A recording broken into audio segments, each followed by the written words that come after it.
Hey, it's your girl MJ, and welcome to the Booty Call to Bride channel. I am your girl Michelle Tillman, and today's episode is all about Married at First Sight, Season 12, Episode 15. Fun fact, I've worked on tons of reality shows in the Charlotte area, so that's why I want to bring y'all my 2 cents about Married at First Sight this week.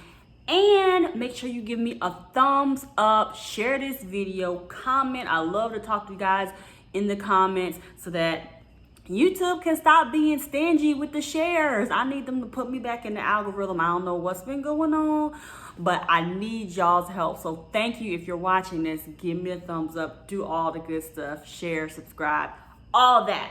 So let's get into this episode, y'all. I was just so aggravated the whole episode. Lord, I'm dropping my papers.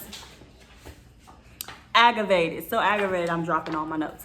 Okay, so let's start with Haley and Jake. They're driving separately to the marriage retreat thing they're having in Hilton Head, South Carolina, which is my stomping grounds. I'm in North Carolina. South Carolina is where I'm from. So yes, I know all about Hilton Head. So they're driving separate cars because they had an argument right before, I guess, the trip. Of course, last week they've been talking about the bracelet that he spent $800 on, and she's still mad about it. So in the front of the episode, they show her like holding the little package, like, well, here's your little bracelet you kept asking about. And so they actually even talked about this on Unfiltered that came on before, and how he said he wouldn't change anything he did about the bracelet, anything he said, because he's like, I said what I said about the bracelet. It was $800. You didn't care. And even though Haley's mom was being like a little petty, like, if he's so worried about his $800, give it back to him. And maybe he is, but I think he makes good money, so he's probably not worried about $800. But at the same time, I just think Haley did not appreciate, because she even was petty in this episode and was like, well, I wouldn't award anyway. But so she's showing her true feelings about that bracelet. And she said, if you're going to give a gift, give a gift. In that instance, I kind of get it. Like, don't be counting the money you spent after you spend it, because you spent it. Because you probably can't take it back now. I mean, you could resell it. I don't know. So then Jake is the first one who gets to the place they're staying in Hilton Head. And I guess he had mentioned that he texted Haley. She didn't respond.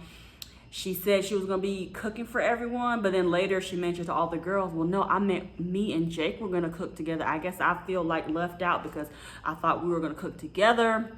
Which she didn't say that to him when he first came in. So I'm like, girl, which one is it? Because she always keeps saying, well, I'm the one reaching out. I'm the one asking him the questions. You know, all that stuff. But, ma'am, I mean, you didn't even say that. At least they didn't show it on camera of her, like, saying, like, let's do this together. So, I don't know. And then she's mad at him for making the eggs. I mean, all he eat is steak and eggs. So, homeboy said, let me go ahead and make 8 eggs because I'm hungry. You can't be mad at a man because he's hungry. Now, that's just my 2 cents on that. So surprisingly, they also won the couples game about knowing each other best. I guess because there was no other connection. They just remembered all the stories. I don't know. She was like, believe it or not, I remember everything Jake tells me. Like, okay, girl. You remember everything except considering his feelings and the bracelet. But all right. So then at the end of the episode, she's like, I cannot believe Jake left without me. He didn't say anything. And she went to ask Eric and Virginia, and they were like, yeah, he must have left super early because we've been up early. Girl, why are you shocked and surprised that he left without you? Y'all got no connection. Y'all was dogging each other out the whole trip. Why are you shocked? That's what I don't get. Okay, so speaking of Eric and Virginia, let's go to them. She was coming into the house that they're staying in and talking to Haley, I believe it was. And she was just talking about how they have fights off and on every couple of days. And that she thinks that one day there's going to be a breaking point. Yes, child, there's going to be a breaking point for sure one day. And I don't know what that breaking point is going to mean for them, because he's always saying every other week, well, I'm done and I can't take this, and I don't know. So I don't know what a breaking point looks like for them, but I absolutely believe one day they will come to that. And then he said in the car, like, I don't like how you be bringing stuff up on camera. And so I'm like, this is a reality show. So you expect her to hide her questions and hide everything she has to say and bring to you outside of the cameras? Like, that's too much pressure to try to be something on camera that's not actually how it is. So I didn't really like that he said that. I mean, you signed up for a reality show. So another thing, let's see, Virginia was the one who brought up asking everyone, what have they learned so far from being an experiment? Brianna said she learned patience and understanding. Vincent said he learned even though he's outgoing, he's more conservative than he thought. He likes to observe. Jake says he is not sure what he learned holistically yet. He said that internally he's patient, but maybe he's not. And then Haley was like, well, can you elaborate? Like, what do you mean? And she was trying to get him to like say, well, what do you learn externally? And so on and so forth. And then she kept, kind of like pushing it. He was like, well, why don't you tell me what I learned? And so I guess he was getting frustrated. Like, you can't tell somebody what they learned. You can't be mad that he didn't learn what you think he should learn. But then Brianna was like, so I guess everybody learned something but Jake. I think Jake definitely has learned some things, but he also is done with Haley. So he's being petty pants this episode because he is done with her. He don't care about the process no more, because he is clear that she is not interested in him. And so he never got past that rejection. And that was also mentioned on Unfiltered tonight. Like, Pastor Cal, like, it wasn't about the fact that she didn't like the bracelet. It was the fact that she rejected you. And that is so true. Like, how would you feel if you felt rejected this whole time and then you want someone to be telling you what they learned and they acting like they so high and mighty in what they learned? So he's done with Haley. I'm done with Haley too. So whatever. Then Virginia says, Haley, what she learned is that this whole thing was a lot harder than she thought it would be. Jake basically said she was fake and said that that's why the 97% of the experiment was challenging, because she wasn't being real. I don't think she wasn't being real. I think she just gave up. But what do y'all think? I don't know. Put it in the comments. Virginia said she learned that you love someone, but you might not like them all the time. And you have to wake up every day with the commitment to love someone. As much crazy stuff as she says, I actually agree with that statement. You got to wake up and be committed to the process of continuing to love who you are with. It does not get easier. You have to continue to learn, and you cannot think that there's not work involved in love. And people say, if I gotta work that hard for love, I don't want. Okay, well, you don't really know what love and marriage is like if you think you're not going to have to do some work. Sorry, that's pretty much how it works. There is work.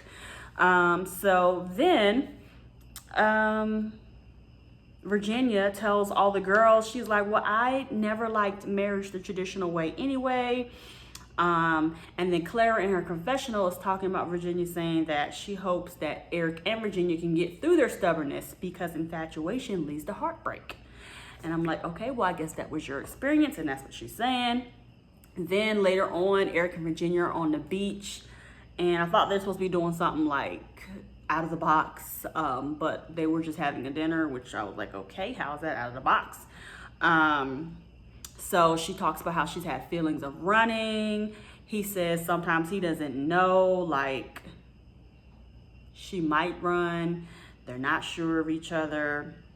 And then they started also talking about, I think it was back at the table, like, how she doesn't want to move in with him immediately. And then it was just this whole thing, like they're arguing, whispering, arguing, like, that's not what I said. And she was like, but that's how I feel. He's like, but I didn't say anything. Don't put things in my mouth. And she's like, but that's how I feel.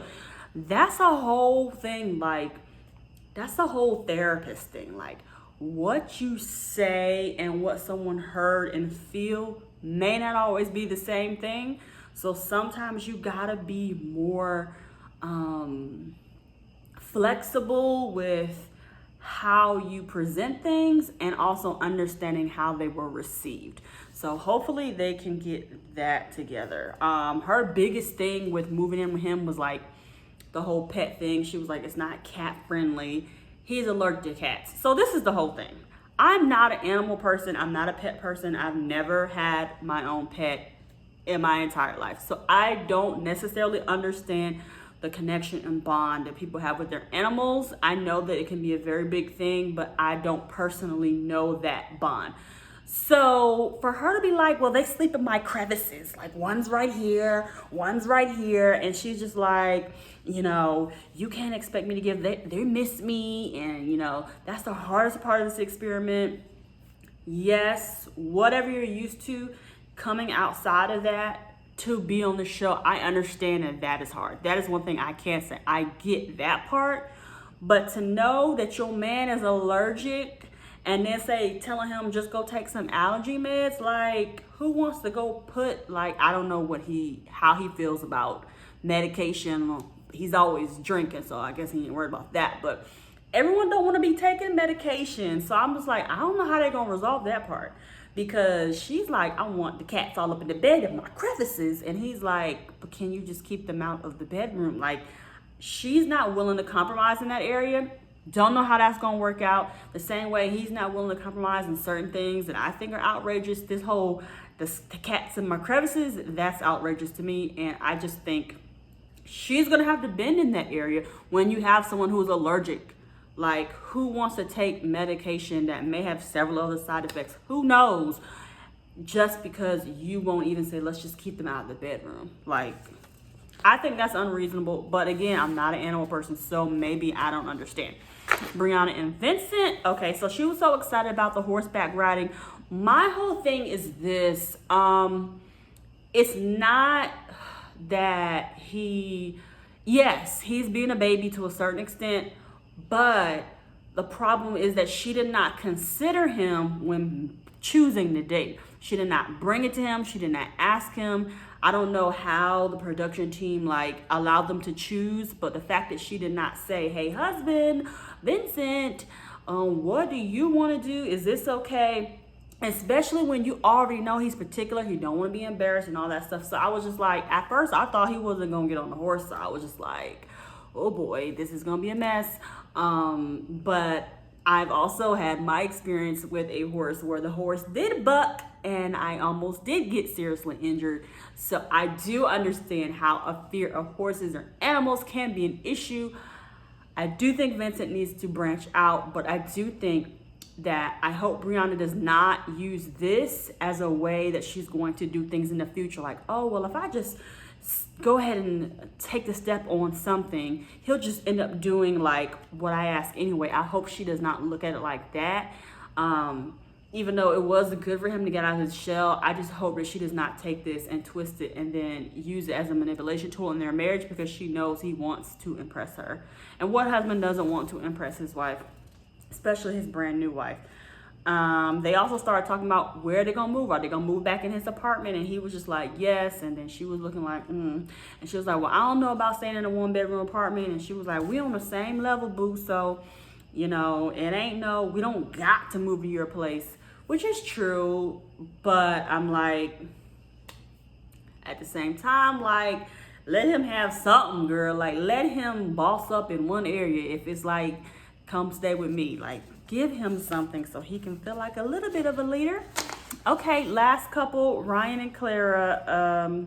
They're late to the whole retreat thing because Clara has to work. She's a flight attendant. She said something like, when we first met, I don't know if we were gonna get past the friendship point. And he just like didn't say anything. So I'm like, I don't know if they cut it out, they're trying to make him seem like he don't be saying stuff back to her or what.